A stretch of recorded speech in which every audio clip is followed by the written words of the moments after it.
Hey guys, welcome back to Seller Sessions, Friday, 4 p.m. BST. Today, friend of the show has returned. It's been a while. Michael Hartman. How you doing, Michael? I'm doing pretty good, Danny. Just sticking to the grind, enjoying coronavirus. Well, probably a very few people are enjoying the actual virus itself, but I think you mean the remnants of running the business in the coronavirus in terms of the products yourself. Correct. Right. So do you want to give the audience just a little bit of background on yourself whilst I'll share the video to the groups? I think I've been selling on Amazon since 2015. Been a friend of Danny, had an agency, had a very successful BSR, under 10. Then went like super wide, launched 50,000 ASINs in 2 years. And now we're kind of going medium, trying to do a lot less ASINs with just higher volumes. And this is it. Yeah. And so today, and it's a big day, we're going to be talking about is because at the velocity that you work and operate at, you're here to help out other sellers that have been coming under attack recently with what's been going on on the platform. Do you want to take up the story here? Just gives your interpretation and the backstory of what's been going on. I think because there's increased sales, there's increased bad actors. I mean, just to put it nicely. Mm-hmm. And with these bad actors, always relying on Amazon to fix the problem quickly. Sometimes you have to take a proactive approach, proactive defensive approach. And so when we're working on listings or anything on Amazon, we're always taking proactive defensive approaches to protect our sales rank, our sales velocity, and our money, to be quite frank. Because the difference of having, a downtime for a day compared to having a downtime for 2 or 3 weeks can be drastic. So we've developed some procedures that we've adopted across the board to get this going. I partnered up with another guy. He took an exit last year with Thrasio, and another guy who's taking an exit with Thrasio as well. And we kind of combined our forces to pump some stuff up and go from there. And this is what we've been doing this year, and it's been outstanding. So you've been having basically the core of the story, what we're going to go into here, because you work under a BSR below 1,000, right? In general cases, you've unfortunately, fortunately, fell into the top 100. Sometimes, yes. And so you've now got warfare going on where you are with some of your listings, shall we say? Let's say that we get attacks. I call them attacks. I wouldn't call it warfare. I would call it attacks or battles or nitpicky stuff. Like your competitor leaving a 1-star review on you, upvoting your negative reviews to be the first one on your page. I mean, stupid stuff. And sometimes they get more aggressive depending on if they obsess about it. They don't think there's enough room for everyone when there is enough room for anyone. So this is can you give people, you threw some numbers at me comparing the top 100 in certain categories in 2015 to now? It is, I will leave it at this, that it is astronomically better. So I would look at sports and outdoors, and I would say it's at least under the top 10, maybe a 10 or 15x from where it was in 2015, 16. So it's astronomically better. Especially with coronavirus, I just can't tell you. Because of coronavirus, I couldn't even tell you. I can tell you, I had some friends with some products. In 3 days, they did close to $500,000 on new products. I was just dumbfounded, absolutely dumbfounded. So the demand is there on Amazon. The demand is 100% there. You just gotta work on it.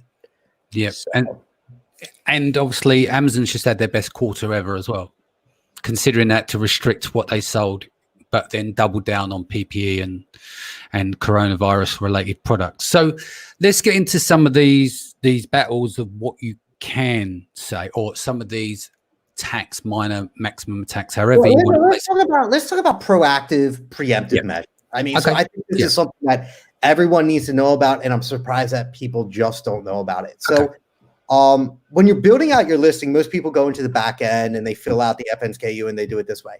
This is not the correct way to do it, in my opinion.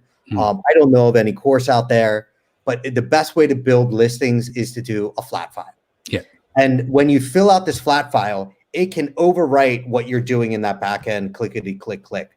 And so when you have the brand registry, you're putting the first contributions.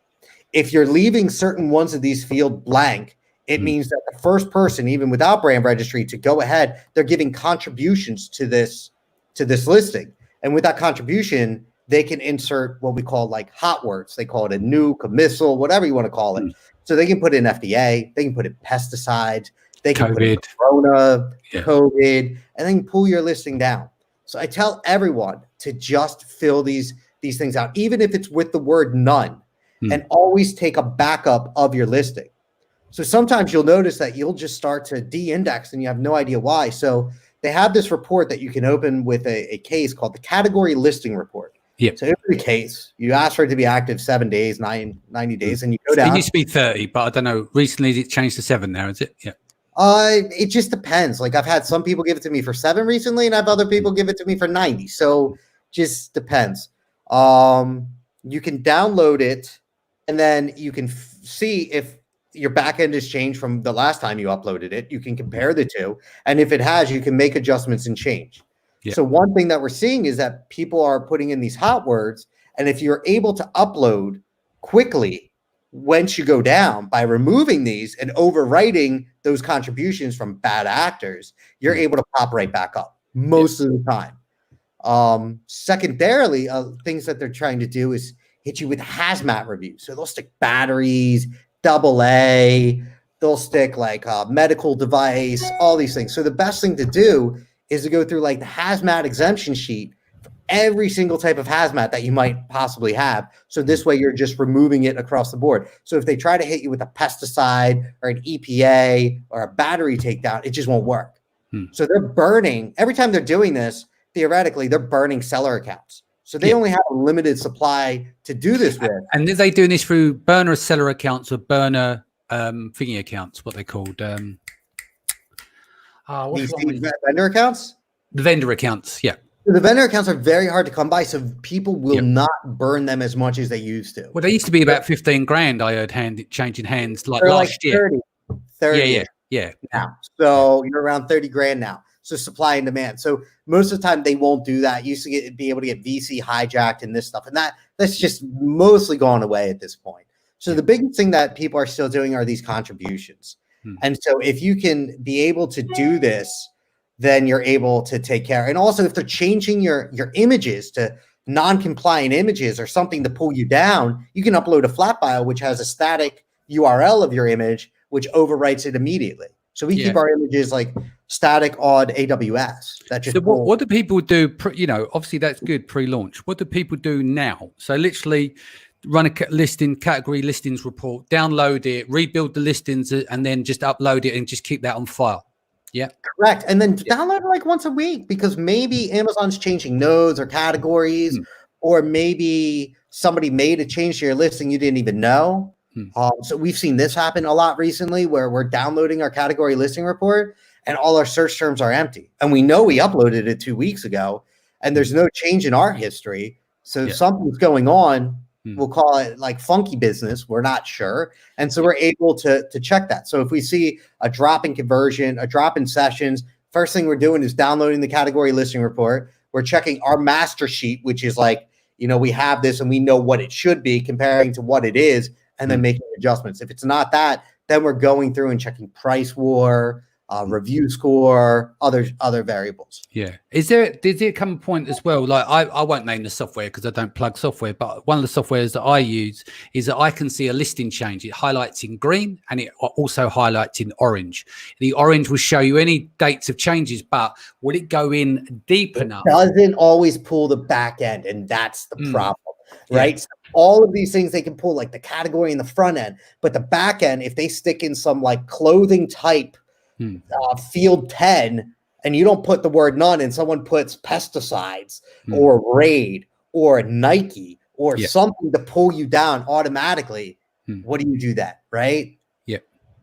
But I think also this is only purely going to be beneficial if you've got brand registry, right? Correct. If you don't have brand registry, you're not going to. You know what we've been testing recently? We've been trying to launch a new brand here. We're not able to create a brand in the back end when creating a SKU without having brand registry done first. Brand registry accelerator. Right. We started the accelerator. It's not done in another 2 weeks. It'll be done.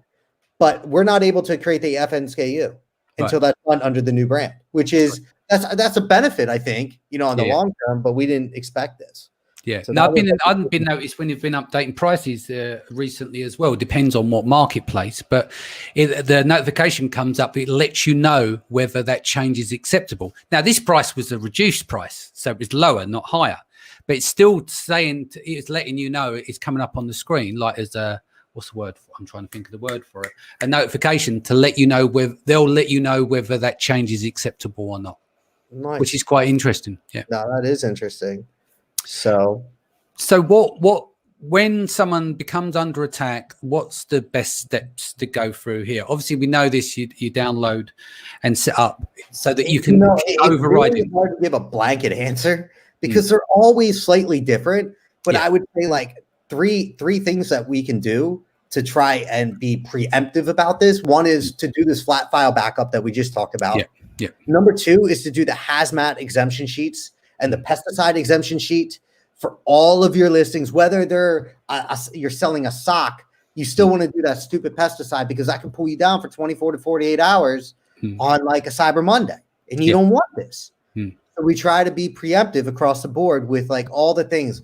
Whenever we're building, we look at building a listing like building a fortress. So we want to make it as impenetrable as possible to other bad actors or other people trying to screw us up. Because once we're getting to the top, we don't want people to pull us back down. Yeah. What about people that to counter this in terms of making changes to your listing using a script or a bit of software? Is there a way of maybe people can defend themselves by uploading that flat file with a script through an API? If you're getting attacked a lot, is what I would do is I would manually upload that flat file or write a script and upload that flat file every 15 minutes. Because you're the last one to put contributions. If you keep uploading every 15 minutes, that's how long it takes the system to propagate, then it will overwrite anyone else who is trying to do that because you had the last contributions to that listing. Yeah, that makes sense. Just want to say some hellos to the people in the chat. Dan says, hello from Thailand, Danny and Michael. Good info right off the bat. Thank you. Side B said, why wouldn't anyone use flat files? ? Is there any benefits not to use them? Well, no. You answered your own question. Complicated, right? So they're just a pain in the ass because even with the errors, when they come up and you read the errors don't even make sense, and then you end up with the catalog team on support anyway. But once you've nailed it once, it's done. You have a bunch of different types of flat files for different categories too. So each category has like a different flat file, and they're always changing the format of them. Yeah, but they fail to remember to give you a new flat file when they update all those different changes when they push code in the back. Owen says, hi. Adam is thumbs up. Good morning, Tiffany. Hello from Singapore. Angela says, good morning. Juan says, happy Friday, Danny. William Vaughan says, yo, Mike. So you obviously know William. Yeah. Singh here says, hello. Let's look who we've got in the feed. Henrietta's here, Dimitri's here, Manish is here, David is, Benjamin, Mia, hope you're well, brother. I haven't seen you in a while. Ben Valence is back, Anna is here as well, Wade is here, Sahal is back, Ryan Beale, Saval is here, Lewis is here, Louise is here, Jeff is here, Miguel and Matsky is here as well. What else has been going on? So you've been dealing with like the little war zone going on, right? We've been running a lot off Amazon. So Facebook got really cheap because all the drop shippers got kicked off because there's no like fast shipping anymore. And so we've had a lot of success with that, and it's had a compounding effect on our Amazon business. Yeah. And then we've also just been breaking out into overall marketing. Email, AdWords has been super profitable at this point for us as well. And we're looking into some other, media buying, other ad platforms to get going. Yeah. So it's been so it'd be fair to say that you are in the COVID market. There are products that you're selling high velocity that relate to COVID as well as your other products, right? I would say that they are not like I'm not selling masks and sanitizers. If that's your question, right? So I'm not selling masks and sanitizers. I have some friends selling masks and sanitizers. They're killing it. But some products are and some products aren't. It's just a weird uptick, right, across the board. Some products are down. I mean, like, so I guess travel is like dead 90%. Like it's just done. But other stuff is up. So if you have like stuff that you're doing at the house, tools or other crap that you're doing around the house, it's working. It's working well. Well, I've got a friend who sells hairbands, but people have been using them because they can't get masks. They just wanted something to cover their mouth with. So, people are adapting things. People using bandanas as an example because they can't get masks. I'm not saying it's the right thing to do, but they're buying up the next best thing. Is like, well, I've got to have some level of protection. So people are actually adapting products that you would never think of in a million years, and it's suddenly like they get an uptick, and then they realize, they read the reviews, like, all right, they've got bandanas, they're wearing them across their mouth, So I was lucky enough to have like a bunch of friends in China send me over a bunch of masks for my office and my family, and even to my parents. I mean, so I was like super duper lucky with that. So what are you looking at over the next 6 months? What are you seeing? I mean, like your glass is always half full, right? So the way you've seen it is that the impact of COVID is just you've gone in on offense rather than defense, because that's who you are as a person. But what can you see coming over the next 6 months? The behaviors, the selling on Amazon. We know that Amazon's up on this quarter. What do you see moving forward? Behavioral patterns? I think online shopping in general is going to be up. So I think that, like there's a lot of stores that are shutting down for good. I think it was Pier 1 Imports is gone. They closed all their stores. I saw an article. I didn't get to read it. I don't know if it was fake news, but Victoria's Secret's closing all its stores. Really? Okay. I saw that today and I was like, wow, this is really, really interesting. Not sure if that's fake news or not. But I think that people are this was a boost to push people more towards the online shopping. And I think overall, if you're on the online game, it's huge. And like the next big thing is like this Facebook and Shopify partnership, 110%. The direct to consumer is like the next gold rush that we're seeing. And so what you're doing is you're with regards carrying on with Amazon, you're still bringing out new products, but you're also looking off Amazon as well. You're doing a big push there. Yeah, I don't want to be 100% on Amazon. It's too risky. I want to diversify. So as you guys know, like I've done Kickstarters in the past. We're looking at bringing that Kickstarter on Amazon and Shopify at the same time, and also launching more Kickstarters. It's just a different way to launch products. Any way to get our stuff in front of consumers, whether it be retail or online business. So we're just looking at building a big business. I mean, that's kind of what we want right now. Just picking up on the feed here, Jan is saying Victoria's Secret is dead. Henrietta is actually saying Victoria's Secret is closing hundreds of their stores, but not all. But that's pretty much a nail in the coffin when you're doing a big, massive chunk like that, isn't it? And see, I would look at like, I could open a brand online selling underwear and lingerie, because now there's this huge thing that they can't buy and offer free returns for 30 days. That's how I look at an opportunity. Yeah. So if there's anyone out there who wants to buy Victoria's Secrets, give them a call if you've got the money. What else has been going on? You're back in Romania, right? I'm in Romania. You was in the US before the COVID hit. Then I went to Prague, and then I fled Prague to get back in Romania before I had to be quarantined. My son is here, so this is the main reason I came back. My one business partner got stuck in Bali. I hate him every day. So I'm left in the office in Romania with, the dreary blocks of winter, well, now it's this, spring showers, but it's been fun. And so we've just been building up the team this year. We hired 30 people, and we've just been trying to scale aggressively. So, and it's been successful. So far, I mean, knock on wood. No, we work with what you got, don't you? And then you build on it. Any imparting advice you want to give to people before we go? I would say just if you look at I always had a lot of ups and downs in business, and I would always say like the downs I never thought I'd get back up, and the ups I thought I'd never get back down. And now I just look as long as I'm on a good trajectory, overall, then things are going to be okay. And so don't get down if your business is down right now. Just find a way to get back on the correct trajectory.